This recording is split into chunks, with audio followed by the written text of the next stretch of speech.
বীজপুরে BJP প্রার্থীকে প্রচারে বাধা দেওয়ার অভিযোগ ঘিরে তীব্র উত্তেজনা।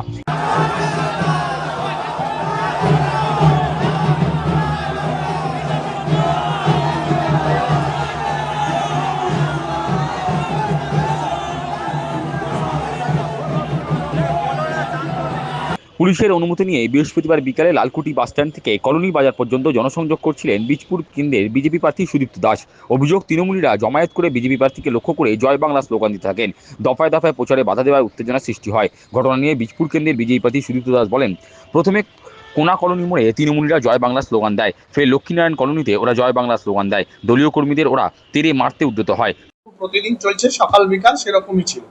তার জন্য প্রয়োজনীয় যা অনুমতি নেওয়ার সেগুলোও ছিল, যেভাবে ইলেকশন কমিশন থেকে অনুমতি নিতে হয়। আমাদের 12 নম্বর ওয়ার্ডে মূলত ছিল লালকুটি বাস স্ট্যান্ড থেকে, ওখান থেকে কোনা কলোনি বাজার। তো আমরা যেরকম বেরোই সেরকম ভাবে বাড়ি বাড়ি জনসংযোগ করছিলাম। ঠিক প্রথম ঘটনা ঘটে কোনা কলোনি মোড়ে তৃণমূল পার্টি অফিসের সামনে দাঁড়িয়ে সেই জয় বাংলা স্লোগান এবং আমাদের দিকে কর্মীদের দিকে তেড়ে তেড়ে আসা। আমরা সেখান এবং এই ঘটনা ঘটে ওখানে বাবলু খানের নেতৃত্বে। বাবলু খান থাকে হাজিনগরে 21 নম্বর ওয়ার্ড নেলসন রোডে। সেখান থেকে বাবলু খানরা ঠিক করে দেবে যে 12 নম্বর ওয়ার্ডে হালি শহরে বিজেপির মিছিল বেরোবে কিনা। বাবলু খানের নেতৃত্বে প্রথমে ওখানে আমাদের এই মিছিলের উপর জয় বাংলা স্লোগান দেওয়া হয় এবং হামলার পরিকল্পনা করা হয়। যাই হোক, সেখান থেকে আমরা আমাদের কর্মীদের নিয়ে বেরিয়ে আসি। বেরিয়ে আবার আমাদের প্রচার কর্মসূচি চলে। পরবর্তী ঘটনা ঘটে লক্ষ্মীনারায়ণ কলোনিতে। সেখানেও দাঁড়িয়ে জমায়েত করে ওরা, এবং এখানে জমায়েত মানে ওদের টোটোতে মাইক লাগানো ছিল এবং সেই মাইক লাগিয়ে ওখানে জয় বাংলা বলতে থাকে এবং আমাদের কর্মীদের দিকে তেড়ে মারতে আসে থাকে। আমি ভিডিও আপনাদের প্রত্যেককে দিয়ে দেব। এবং সেখানে নেতৃত্বে ছিল অসীম কুণ্ডু,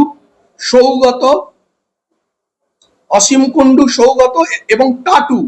এদের নেতৃত্বে, টাটু হচ্ছে একটা মানে ক্রিমিনাল, অসীম কুণ্ডু এবং সৌগত এদের নেতৃত্বে হয়, আরো অনেকে ছিল।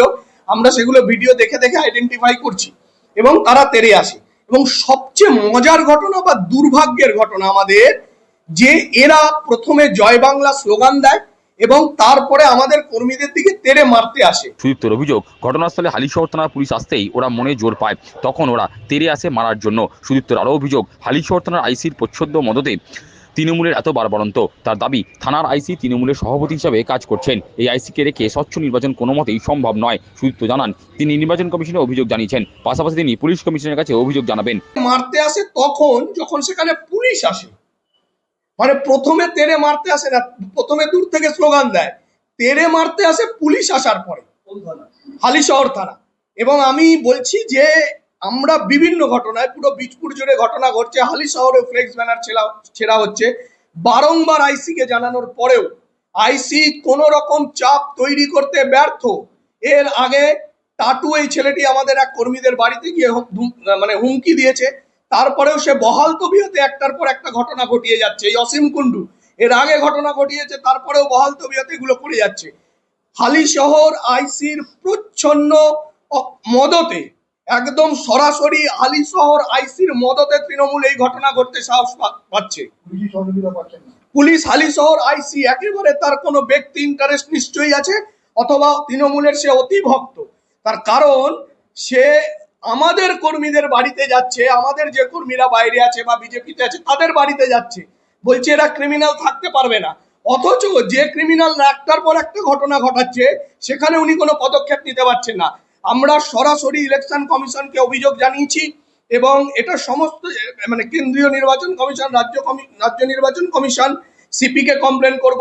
এই আইসি কে রেখে বীজপুরে এই হালিশহর আইসি থাকলে হালিশহর অশান্ত করবে, কারণ সে প্রত্যক্ষ মদত করছে। যখন আইসি কে ফোন করছি, আইসি বলছে আমরা দেখেছি, দুপক্ষের বিরুদ্ধে ব্যবস্থা নেব।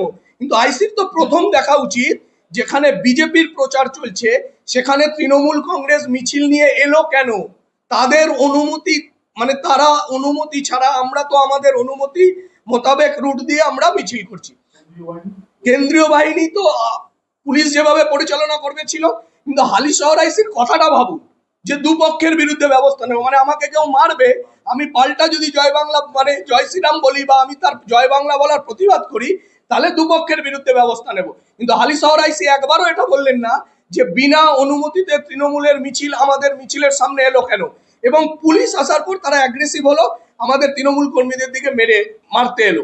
এই আইসি কে রেখে হালিশহর এক ভয়ঙ্কর বারুদের স্তূপের ওপর এই আইসি নিয়ে যাচ্ছে। তার কথায় বীজপুরে মানুষের সাড়া দেখে তৃণমূল ভয় পেয়ে গেছে। বীজপুরের মানুষ পরিবর্তন চাইছে। সুদীপ্তর অভিযোগ, প্রচারে যারা তাকে আশীর্বাদ করেছেন তৃণমূলরা তাদের বাড়ি থেকে হুমকি দিচ্ছে।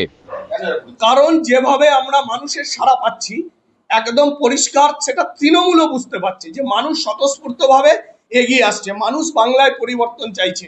বাংলার মানুষ, বীজপুরের মানুষ শিক্ষা, স্বাস্থ্য, কর্মসংস্থানের প্রশ্নে দুহাত ভরে আমাদের আশীর্বাদ দিচ্ছে। জানেন, এত ভয়ঙ্কর ঘটনা, যেহেতু প্রচারের সময় আপনারা থাকেন, ক্যামেরা থাকে অনেক, এখন তো সোশ্যাল মিডিয়ার যুগ, অনেকে ক্যামেরা করে, যারা আশীর্বাদ দিচ্ছেন তাদের বাড়ি চলে যাওয়া হচ্ছে রাত্রিবেলা, তাদের ধমকি দেওয়া হচ্ছে। মানে এইরকম একটা অবস্থার মধ্যে বীজপুরকে এরা রেখেছে, আর এদের গায়ে লাগছে। এরা ভাবতে পারিনি যে আমরা এইভাবে আমাদের সহযোদ্ধা কর্মীদের দিয়ে সিকিউরিটি ছাড়া একেবারে অলিতে গলিতে ঢুকে যাব।